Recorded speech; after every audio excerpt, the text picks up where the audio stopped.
छोटी सी उम्र में किया है जिसने बहुत ही नाम, वो है आपके प्यारे छोटे कुंवर प्रताप यानी कि Faisal Khan. Faisal, welcome to tele masala. Thank you. मतलब fan for the first time, ये शायद टीवी इंडस्ट्री में भी पहली ही बार हुआ है किसी चाइल्ड आर्टिस्ट के लिए। हाँ, ये fan for the first time एक बुक लिखी गई है जो कि ब्लॉग पोस्ट से बनी है। सोनल पर्दीवाला जी ने और उनकी फैमिली ने मिलकर ये बुक लिखी है, जो कि उनका कहना है कि चाइल्ड आर्टिस्ट पर अब तक ये बुक नहीं लिखी गई है। मतलब किसी भी यंग बच्चे पर, मतलब बच्चों पर ये बुक नहीं लिखी गई है अभी भी, कभी भी। तो you are the first one. तो कैसा लग रहा है पहले तो कि ये जो बुक के बारे में पता लगा, क्या रिएक्शन था फैजल का? फर्स्ट टाइम जब मुझे सोनल जी का कॉल आ रहा था तो वो कह रही थी कि मैंने आपके लिए बुक लिखी है। मुझे उस टाइम पर समझ में नहीं आ रहा था कि क्या है। मुझे लगा कि वो न्यूज़पेपर से फ़ोटो कट करके होगा, क्या होगा। फिर मैंने कहा कि देखता हूँ एक बार जाके। फिर अभिमन्यु जी जो हमारे शो के प्रोड्यूसर थे, महाराणा प्रताप में, उनके थ्रू हम लोग गए उनके ऑफिस में और वहाँ पर सोनल पर्दीवाला जी से मुलाकात हुई और उन्होंने ये बुक दी। फर्स्ट रिएक्शन मेरा बहुत अच्छा था क्योंकि ये बुक 200 पेजेस के भी ऊपर लिखी गई है, मतलब ज़्यादा लिखी गई है 200 पेजेस से भी। तो बहुत अच्छा लगा कि इतनी अच्छी बुक देखकर हाथ में मेरे और मुझ पे लिखी। फर्स्ट टाइम समझ में नहीं आया कि ये क्या होगा क्या नहीं, लेकिन अब समझ में आया कि एक बच्चे पर बुक नहीं लिखी गई है, किसी भी बच्चे पर, और मैं पहला हूँ तो बड़ा अच्छा लगा। अच्छा, क्या है, थोड़ा बुक के बारे में बताएं। आपको कौन सा जो सबसे बढ़िया जो सीन लगा हो, थोड़ा ये पढ़ के बताएं कि क्या क्या चीज़ है। ये fan for the first time, ये मेरा बहुत ही अच्छा फ़ोटो, मुझे बहुत अच्छा लगता है ये। और यहाँ पर लिखा है, जब सोनल पर्दीवाला जी मुझे मिली थी तब उन्होंने ये लिखा था, तेरा मुझसे है पहले का नाता कोई, यूं ही नहीं दिल लुभाता कोई, जाने तू या जाने ना। और बस उन्होंने लिखा है, यहाँ पर बुक स्टार्ट हुई है। वो हनी ड्रिप करती है, मुझे कहती है टुमार हनी ड्रिप। और उनका बड़ा स्टाइल बहुत अलग है। 1 किलो दुआ 10 ग्राम खुशियाँ, ऐसे वो बोलती है। बड़ा अच्छा लगा मुझे फर्स्ट टाइम पे। यहाँ से बुक शुरू हुई है। मैं 10th की पढ़ाई कर रहा था तो इसमें इतना ध्यान नहीं दे पाया, लेकिन फिर भी मैंने कुछ कुछ पढ़े। जैसे उन्होंने यहाँ पर कहा है कि वो 40 इयर्स के बाद किसी को चाहने, मतलब किसी की फ़ैन बनी है, तो वो मैं हूँ। तो मुझे बड़ा प्राउड फील हो रहा है क्योंकि टीन एज में हूँ मैं, और उसमें ये बुक लिखी गई है मुझ पर। महाराणा प्रताप की वजह से इन्होंने मुझे देखा और वो शायद अच्छा लगा मैंने, और उन्होंने फिर बुक बना दी। अच्छा, इस अगर बुक से कहे तो तुम्हारा कौन सा फेवरेट सीन होगा जो तुमको और बाद में इस पर और देखकर और अच्छा लगा, कि शूट करने में भी तुमको मज़ा आया था? कुछ शूटिंग एक्सपीरियंस बताए, ये सीन कुछ कुछ देख के याद आ रहा होगा, पुराने दिन याद आ गए होंगे। हाँ, मैं महाराणा प्रताप जब भी देखता हूँ तो जब भी मैं पहले के फ़ोटोज़ देखता हूँ तो मैं ये देखता हूँ कि मेरे बाल कैसे हैं, क्योंकि बाल पे बहुत ध्यान देता था मैं।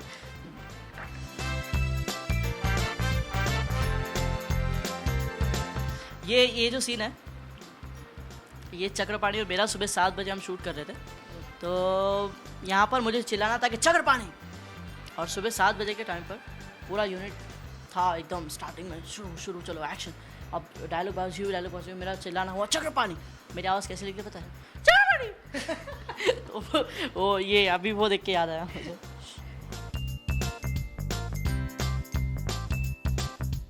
ये जब अजब देखा हल्दी मेहंदी होती रहती है तो मैं उसे इशारे से बुलाता हूँ।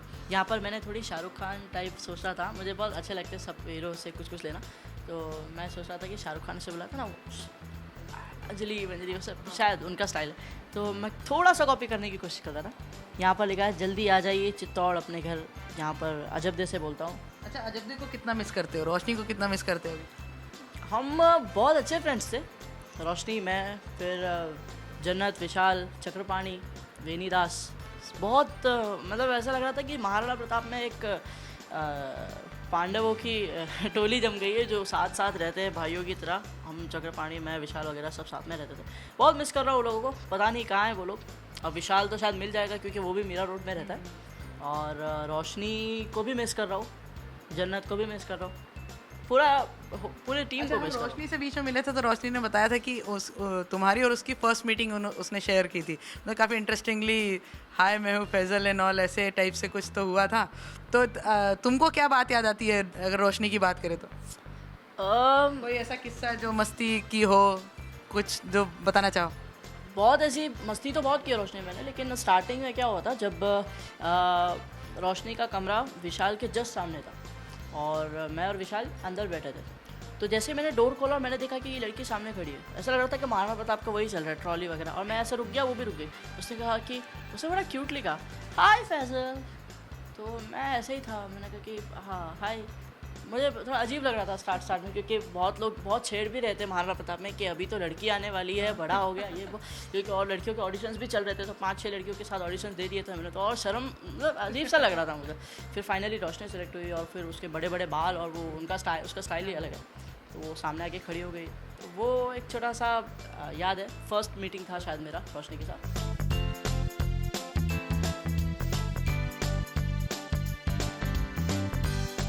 अच्छा, बुक की बात करें तो आपकी ये सबसे बड़ी फ़ैन होगी जो जिन्होंने आपके ऊपर बुक भी लिख डाली। अगर कहे तो फैज़ल को ऐसे कभी और कोई फैंस मिले हैं जो क्रेज़ी फैंस जो बातचीत होती हो या मिले हो कभी ऐसे सेट्स पे बाहर कहीं? एक किस्सा हुआ था, शायद आप लोग में से थोड़े लोगों को पता है। इशिका करके एक लड़की है, वो कर्नाटका से मुझसे मिलने के लिए अपने हॉस्टल से निकली। वो लड़की है 12-13 साल की। तो वो यहाँ पर आने के लिए निकली, तो उनके पेरेंट्स, उसके पापा कहीं बाहर रहता है आउट ऑफ इंडिया, वो आए और मतलब वो गायब हो गई 10-15 दिनों के लिए। तो पता चला कि वो कहाँ है क्या है, वो उनके पापा हमारे घर पे आए कि आपके घर पे पहुँची क्या? हमने कहा कि नहीं पहुँची। तो वो इशिका का याद आता है मुझे जब बात करने आए, तो लगता है कि मतलब मेरे क्या इतना नहीं करना चाहिए अपने कर्नाटका से मुंबई, मतलब मैं तो यहाँ से घाटकोपर नहीं जाऊँ रहा तो वो कर्नाटका से मुंबई तक का सफ़र तय कर लिया। वो किसी अच्छे लोगों के पास थी, जैसे ट्रस्ट वालों के पास थी शायद, कोई मंदिर के, तो वो मिल गई उनके पेरेंट्स को, अच्छी बात है। उनकी एक बात याद आती है। फिर और भी लोग हैं बहुत से जो मेरे पास कोई चीज़ें पड़ी है उनकी, वो बना के रखते हैं। फिर एक मनीष मूसा जी है, आकांक्षा दीदी, मैं उन्हें दीदी कहता हूँ क्योंकि वो बहुत ही अच्छी है, और शहरौन, और बहुत ऐसे लोग हैं जो मतलब इतना प्यार करते हैं मुझे। अच्छा, अपनी सबसे बड़ी फ़ैन के लिए क्या आप कहना चाहोगे? ज़्यादा तो क्या मैसेज दोगे, क्या बोलना चाहोगे उन्हें? थैंक्स करोगे? सोनल पर्दीवाल जी, आपको और आपके पूरी फैमिली को मैं दिल से थैंक यू बोलना चाहूँगा, क्योंकि मैं जब भी उन्हें थैंक यू बोलने जाता हूँ, ऐसा लगता है कि क्या मैं ठीक से थैंक यू बोल पाऊँगा, क्योंकि उन्होंने इतनी बड़ी चीज़ दी है मुझे। एक बुक बनाई है मुझ पर, जो कि पोती पर और बांद्रा में टाइटल बेस, इतनी अच्छी अच्छी जगह पर वो बिक रही है और लोग ख़रीद रहे हैं उसे, तो उन्हें भी थैंक्स कहना चाहूँगा जो ख़रीद रहे। और सोनल पर्दीवाला जी, अगर आपने बुक नहीं लिखी होती तो शायद लोग ख़रीदते नहीं, और इस बात पे टेली मसाला हमारे साथ इंटरव्यू शायद नहीं करता। तो fan for the first time ये मेरे साथ ज़िंदगी भर तक रहेंगी, और मैं चाहूँगा कि मुझ पर बुक लिखते रहे, क्योंकि रीडिंग करना मुझे भी अच्छा लगता है। फ़िलहाल मैंने वैसे पूरी बुक नहीं पढ़ी है, क्योंकि बहुत बड़ी है कि अभी 10th के बोर्ड दिए मैंने, तो ये थोड़ा ये भी दूसरा बोर्ड है मेरे लिए। चलो, हाँ, वैसे टेली मसाला तो आपसे हमेशा ही जुड़ा रहता है और आगे भी जुड़ा रहेगा, और हमारी ओर से भी आपको all the best for your future. Thank you. Cameraman Puneet के साथ वाची फॉर टेली मसाला। हेलो, मैं हूँ फैज़ल खान और आप देख रहे हैं टेली मसाला।